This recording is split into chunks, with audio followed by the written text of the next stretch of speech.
Las ventas de viviendas nuevas cayeron sorpresivamente en el mes de octubre en Estados Unidos y ese dato impulsó a los bonos del Tesoro que hoy subieron de precio, por lo cual bajaron sus rendimientos. Pero además, en el transcurso del día, el Departamento del Tesoro hizo dos subastas de bonos que estuvieron muy bien demandadas y eso le dio confianza al mercado.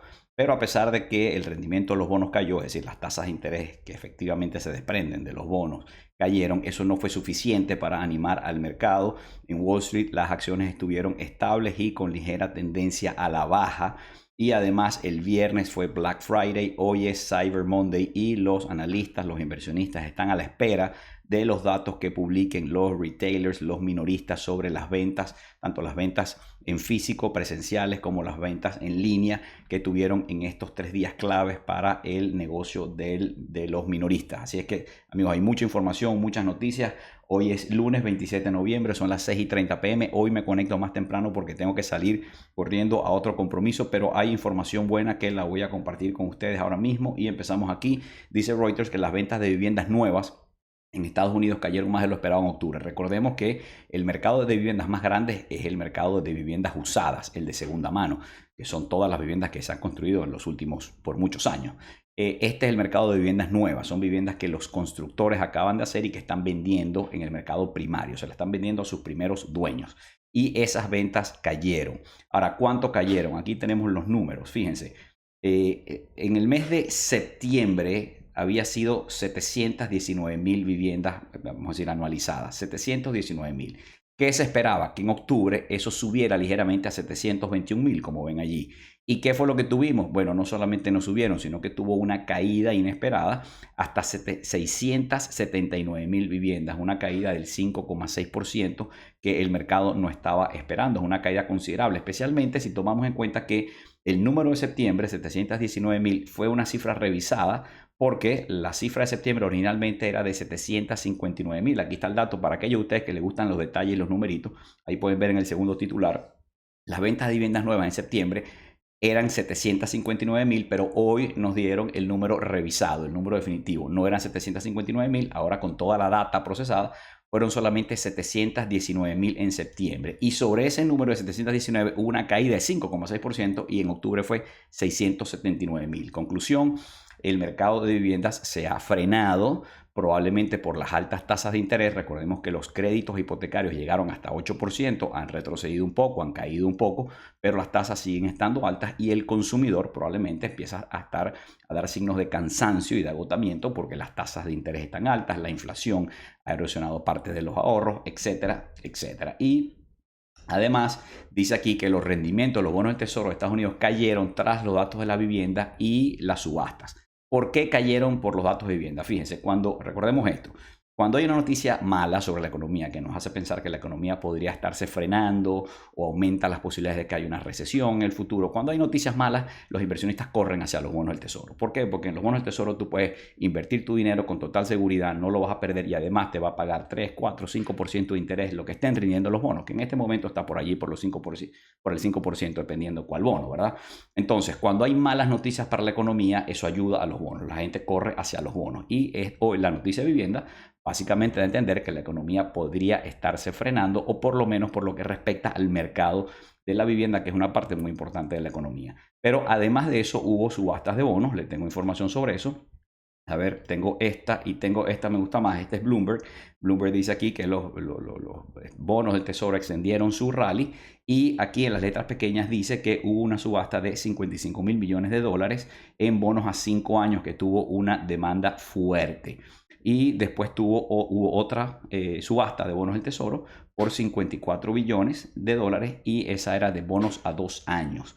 Pero bueno, al final del día lo que sucedió aquí es que hubo una buena demanda por los bonos, el mercado mostró fuerza y apetito por bonos del Tesoro y eso le dio pues mucha solidez al mercado hoy. Los bonos subieron, las tasas cayeron, aquí se los dejo, fíjense, este es el cierre de hoy y vemos que prácticamente todos están en rojo porque cayeron los rendimientos productos de la subida de los precios de los bonos. Recordemos que el bono a 10 años llegó a rendir 5% hace un mes, mes y medio, aquí lo vimos, y ha caído, cayó a 4,5, cayó a 4,4, ahí está 4,39 el cierre de hoy, así es que una caída significativa en las tasas. Y el Wall Street Journal dice que los inversionistas están previendo recortes en las tasas de interés pronto, más pronto de lo que se esperaba, haya recesión o no haya recesión. Y esto es un debate que hay ahorita en Wall Street entre los analistas, y es que algunos dicen, mire, la Reserva Federal se va a mantener con tasas altas por mucho tiempo hasta que se vea obligada a bajarlas. Es decir, no las va a bajar hasta que tenga que bajarlas. ¿Cuándo las tendría que bajar?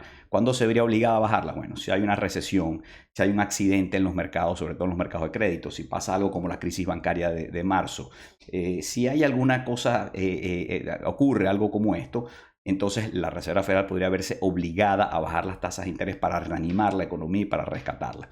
Sin embargo, los optimistas dicen, no, la Reserva Federal sí va a bajar las tasas de interés, pero no porque las tenga que bajar, sino porque las puede bajar. Es decir, bajo ese escenario, la Reserva Federal el año que viene diría, mira, ya controlamos la inflación y a pesar de que no hay recesión ni hay ningún problema en la economía, voy a bajar las tasas de interés porque las puedo bajar, porque la inflación ya está controlada y no hace falta tener una tasa de interés restrictiva de 5% cuando podrían perfectamente estar en 4 o en 3. Entonces, bueno, ese es un debate que se da ahorita entre los economistas. Como siempre les digo, no hagamos apuestas sobre el futuro, no sabemos efectivamente qué va a pasar, pero lo cierto es que los inversionistas hoy, lo que está incorporado en los precios de los bonos es la expectativa de que la Reserva Federal va a recortar las tasas de interés el año que viene, haya recesión o no haya recesión.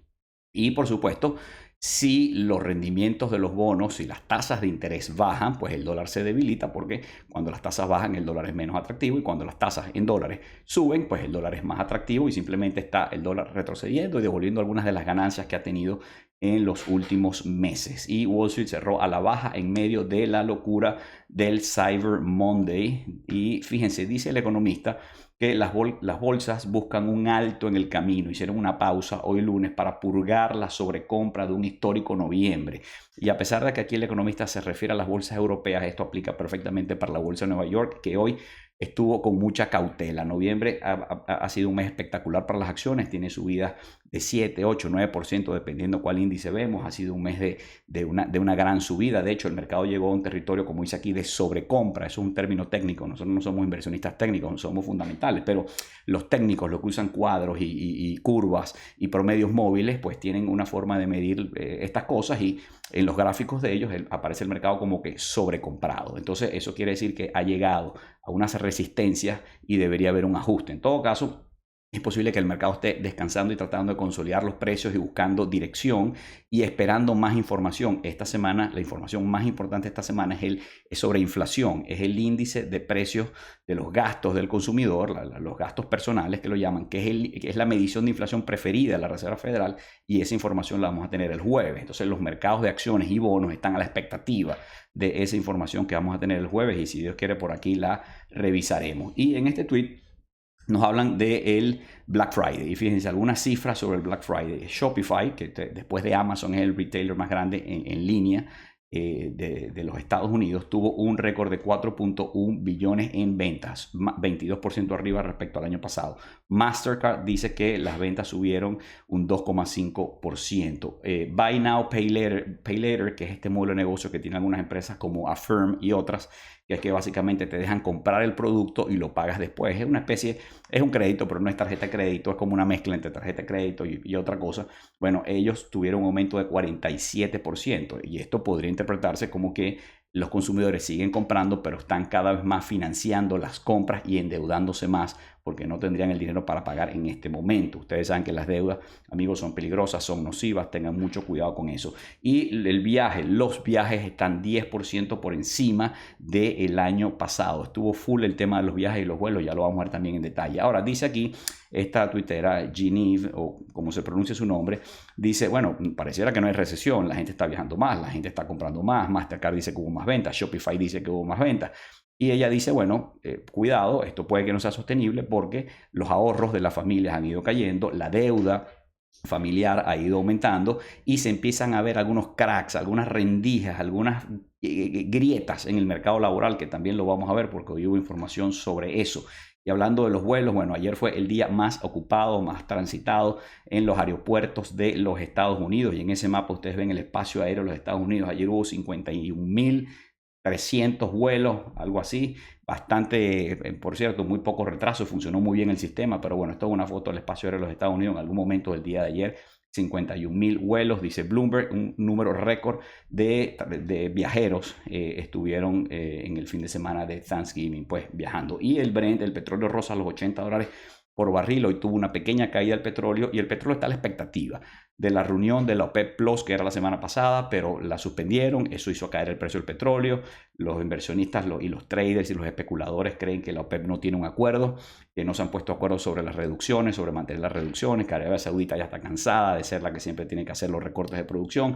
Bueno, en fin, nada de esto lo sabremos hasta que se dé esa reunión que debería ser esta semana, y yo creo que si la OPEP no sale firmemente con un discurso claro de recorte al que se comprometan, el petróleo probablemente no se va a recuperar por lo pronto. Y fíjense esta noticia, BMO, que es un banco de inversión, espera sólidas ganancias en las acciones en Estados Unidos y un cierre del S&P 500 en 5.100 puntos. Recordemos que el S&P 500 está en 4.400, 4.500, por ahí. Espera 5.100 puntos a finales del 2024, dentro de un año y un poquito más. Y pongo esto aquí simplemente porque, como les he dicho muchas veces, no se puede pronosticar el futuro, mucho menos el futuro a corto plazo, 6 meses, un año. Por supuesto, hay un montón de analistas diciendo esto y hay otros diciendo todo lo contrario, que el año que viene va a ser terrible para las acciones, y lo mejor es no hacerle caso a este tipo de pronósticos. Algunos la van a pegar porque hasta un reloj que está dañado tiene la hora correcta 2 veces al día, pero no vale la pena para nosotros como inversionistas enfocarnos en este tipo de noticias. No tenemos que ser excesivamente optimistas ni tampoco excesivamente pesimistas. Tenemos que limitarnos a analizar lo que estamos viendo, lo que está ocurriendo en el mercado, y en base a eso tomar las mejores decisiones posibles. Y hablando de tratar de pronosticar los mercados, fíjense esto. Dice aquí Bloomberg, billones se perdieron en una apuesta por acciones seguras en Wall Street que salió mal. Y al final esto lo que quiere decir es que, bueno, el año pasado, cuando los analistas dijeron, bueno, señores, en el 2023 las tasas de interés van a subir, esas tasas de interés altas son un problema para las empresas, el mercado de acciones va a caer, compren acciones de empresas que dan dividendos, compren las empresas que dan dividendos, cosa que yo a nadie le recomiendo que invierta, y el principal motivo de su inversión para escoger las empresas en las que invertir sea el dividendo. Eso puede terminar siendo una trampa. Y en efecto, mucha gente, pues los inversionistas pusieron, aquí tengo el monto, $60.000 millones, algo así, en algunos ETF de empresas que pagan altos dividendos, y eso ha salido pues muy mal. Fíjense, después del mercado bajista que tuvimos en 2022, que fue muy duro, para aquellos de ustedes que estaban en el mercado, que son inversionistas, saben que el año pasado fue muy duro. Entonces los inversionistas que estaban golpeados mandaron $60.000 millones a los ETFs que se concentran en invertir en empresas que son pagadoras de dividendos. Y 11 meses después eso ha salido mal. En vez de darles vamos a decir, una protección para un año que iba a ser muy duro, más bien esos ETF se han quedado atrás, porque lo que ha subido son las acciones tecnológicas, muchas de las cuales no dan dividendos, por lo cual no son parte de esos ETF. Imagínense, por ejemplo, Amazon, Meta, Google, son empresas que crecen, no dan dividendos, hacen recompras de acciones a veces, pero no entregan dividendos. Y pues el que compró las empresas que dan dividendos, bueno, al final, aún contando los dividendos, está por debajo de lo que ha sido el rendimiento del mercado. Fíjense, aquí dice, está por ejemplo aquí hablando de uno de estos ETFs que está abajo 5,4%. Es decir, si hubieras simplemente invertido en el índice, en el S&P 500, estarías mucho mejor que en esa apuesta que hiciste tratando de invertir en empresas que pagan dividendos, porque eso es lo que va a funcionar en el año 2023. Bueno, no funcionó. Y ese es el problema cuando uno trata de adivinar qué es lo que va a funcionar y lo que no. Eso no es una buena estrategia de inversión. Y aquí Bloomberg, fíjense, hablando del mercado de empleo, dice Bloomberg que Volkswagen le pide a los trabajadores que se preparen para recortes de empleo. Bueno, yo creo que aquí hay varias cosas. Primero, que la economía probablemente se está frenando. Hay muchas empresas que han anunciado recortes de personal, ya lo vamos a ver. Pero además la industria de las ensambladoras, de vehículos, yo la veo con muchos problemas. Yo creo que hay un efecto Tesla, que es que Tesla produce carros a muy bajo costo, carros eléctricos, y estas empresas tradicionales primero ganan dinero con los carros de combustión, pero esos vehículos de combustión cada vez se venderán menos porque el mundo está haciendo una transición hacia los vehículos eléctricos, y luego están haciendo vehículos eléctricos, pero pierden mucho dinero en los vehículos eléctricos. Entonces están reinventándose, repensando, tratando de entender qué hacen, y por lo pronto reduciendo costos y cortando personal. Eso fue lo que anunció Volkswagen. Pero fíjense, aquí este tweet es de la semana pasada. La semana pasada hubo algunos anuncios de despidos en el sector financiero. Citigroup, 7.000 empleados despedidos. Goldman Sachs anunció 4.000 empleados que va a despedir. Farmers, 11% de su fuerza laboral. Robinhood hasta el 7% de su fuerza laboral. Schwab hasta el 6%. Wells Fargo hasta un 5% de sus empleados. Alive Financial 5%. Morgan Stanley hasta el 4%. Bueno, ahí lo ven. Los grandes bancos ya habían despedido a más de 20,000 empleados en lo que va de año según Forbes. Esto fue la semana pasada. Ahora hay una segunda parte de este tweet actualizado y es que hay aquí algunas novedades. Por ejemplo, KPMG, la gran firma de consultoría, que tiene un freeze para algunos empleados, les dijo váyanse a su casa, están congelados los trabajos y los sueldos. O bueno, en este caso pareciera que se refiere solamente a los sueldos congelados, 12,000 empleados. Volkswagen dice que va a recortar miles de empleos, lo acabamos de ver en la noticia anterior. PricewaterhouseCoopers, PwC, otra de las grandes consultoras, corta el 2% de su fuerza laboral en Canadá. Lion Electric, bueno, una empresita que nunca tuvo mucha viabilidad, despidiendo 10% de sus trabajadores.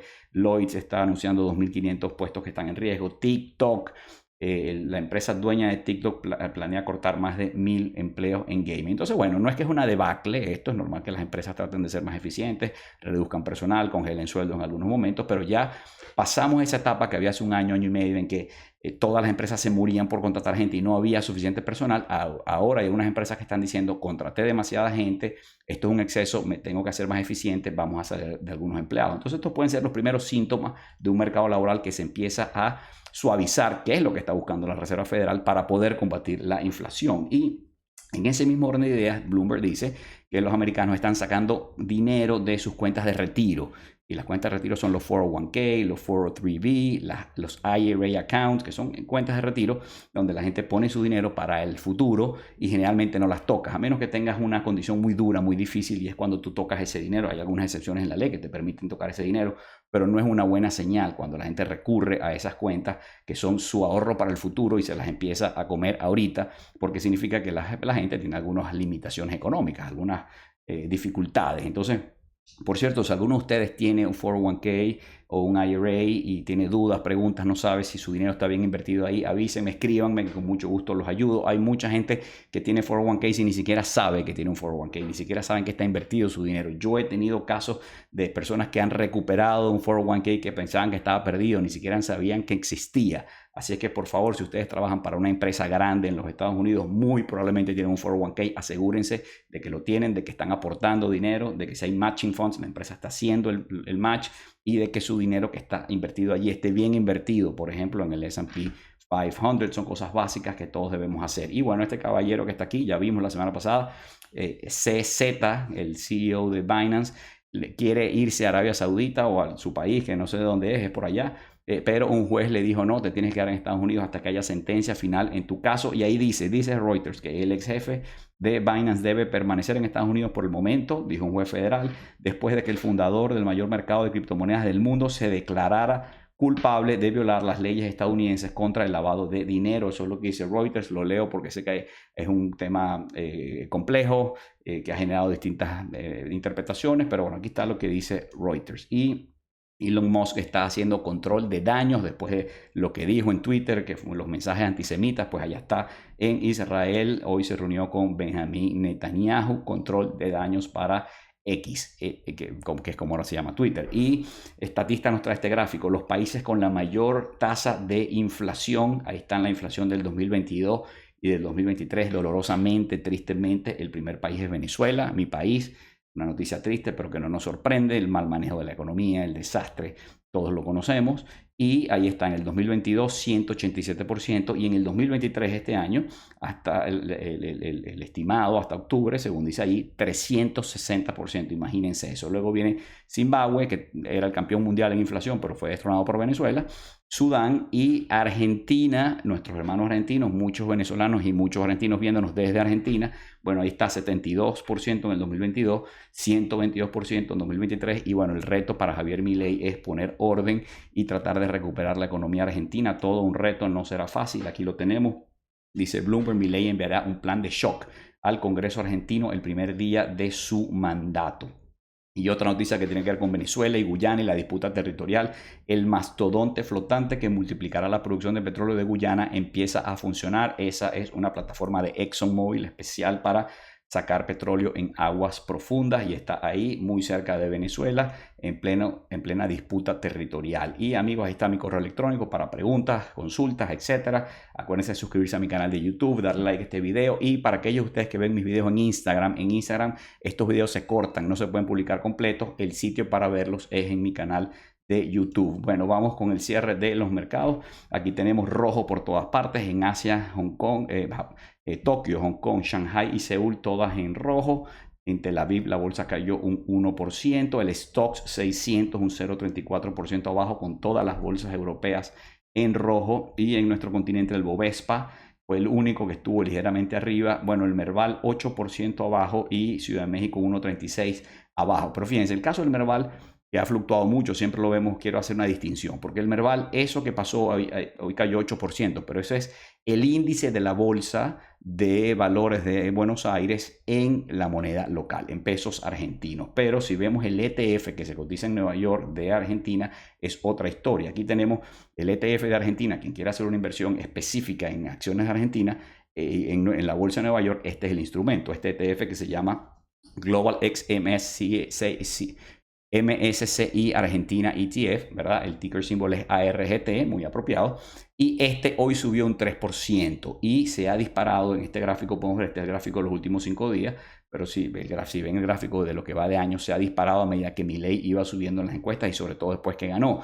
Y este ETF no tiene necesariamente relación con el índice de la Bolsa de Buenos Aires, que es en pesos. Este es en dólares, y además este ETF tiene la principal acción que tiene es Mercado Libre, que por cierto Mercado Libre hoy estaba batiendo récord en la bolsa, hoy está en su punto, tocó su punto más alto del año.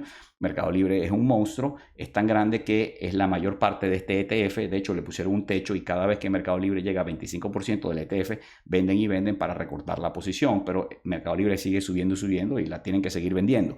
Y la segunda posición es YPF, la petrolera, que también se disparó después del triunfo de Milei, porque ya no sería nacionalizada. Aquí está la noticia en Bloomberg. Dice: los traders compran el ETF de Argentina al mayor ritmo en casi una década. Este es un ETF muy pequeño, tiene como 80 millones de dólares en activo, y en los últimos días le han inyectado unos 13 millones. Los inversionistas han estado comprando, pero sigue siendo muy pequeño, y la verdad es que la mayoría de ustedes, nadie necesita tener una exposición específica a Argentina. Con que tenga un índice diversificado del mundo es más que suficiente. Pero este artículo de Bloomberg se refiere a este ETF de Argentina, que es el ARGT, que ha estado pues subiendo con el triunfo de Milei. Y en Nueva York, bueno, los mercados con ligera baja, el S&P 500 un 0,2%, el Nasdaq un 0,07% y el Russell cayó con un poco más de fuerza, un 0,35%. La volatilidad aumentó, pero está muy baja, por debajo de 13. Ya vimos que el retorno de los bonos cayó y el dólar se debilitó. Y vemos que el petróleo, ahí tenemos el petróleo cayendo ligeramente, el Brent en 80, el de Texas en 75, esperando las resultas de la reunión de la OPEP Plus, y el Bitcoin también tuvo hoy una caída y estuvo por debajo de 37.000. Este es el mapa de calor. Bueno, vemos más rojo que cualquier otra cosa, pero algunas de las tecnológicas están en verde. Bueno, estuvo variado hoy el día. Este es el barómetro del mercado, todo en rojo menos el segmento de las acciones grandes y de crecimiento, porque algunas de las empresas tecnológicas pues hoy estuvieron en verde. Y el índice de miedo y codicia, que está instalado en el medio del segmento de codicia. Veamos, el mercado está esperando dirección, veamos hacia dónde va de aquí en adelante. Y me despido con esta foto. Esta es lo que llaman la luna llena del castor, que dicen, yo no sé si esto es científico o es una tradición, pero dicen que la última luna llena de noviembre es cuando los castores se meten en sus refugios para pasar allí el invierno. Y esta luna llena del castor está vista aquí desde la calle 42 de la Gran Manzana, la capital financiera del mundo. Con esto me despido, espero que esto haya sido útil para ustedes y nos vemos pronto. Saludos.